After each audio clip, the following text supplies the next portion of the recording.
Hey, what's going on, guys? Pete with Auto Repair Tips. In this video, I'm bringing you a quick tip. I had a customer come in with I think it was a '02 Jeep, and it wasn't getting any fuel. So they checked all the fuses, and all of them checked out good, and they're cranking and cranking and cranking, and still the fuel injectors weren't firing. So we had the car towed in, and so I went to checking it. I checked the injectors, so I went over to the fuse and checked it, and both sides of the fuse checked out fine with my test light. So what is going on here? So I went and got my meter, put my meter at the injectors and checked it there, and believe it or not, there was only like 6 volts going there. Let me show you what I found. In this past year so far, I've came across 4 of these fuses that have done this. And I'm gonna chalk it up as just either China or Mexico, where these fuses came from, just not using good quality stuff. Let me show you what I found.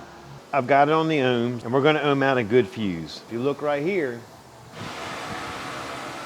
it's 0.31. So when I ohm out the bad fuse, watch this, 1.7 roughly. So it's not burnt all the way through, it's a partial burn.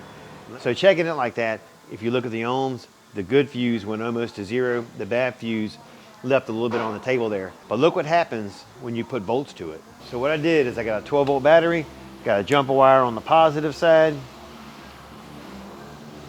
hooked it to one side of the fuse, got my meter, hooked it to the ground side, and we're gonna check for voltage.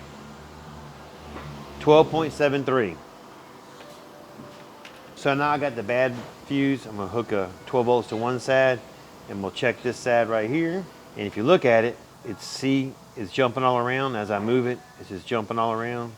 A minute ago, it dropped down to 0 almost. So what's happening is the inside of the fuse is weak, and sitting in the car, it wasn't letting the correct amount of current come through. So if you have something like this in your car and you're questioning that fuse and it's reading okay, let me show you another way to check it. You can do a voltage drop between the fuse and see what we're losing. So here's how you do that. We're gonna take it, start with the good fuse. We're sitting at 0.0002 on a voltage drop. Take the bad fuse. If you look at this one here, you got a 0.0387. So take a second, think about it. This customer was checking his fuses. They ohmed out good. Both sides had 12 volts going through it in certain conditions.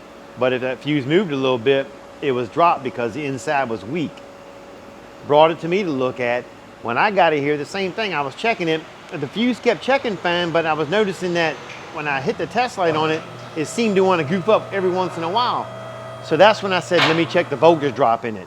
When I checked that voltage drop, immediately I could see that the inside of that fuse didn't have enough to carry the 12 volts through it.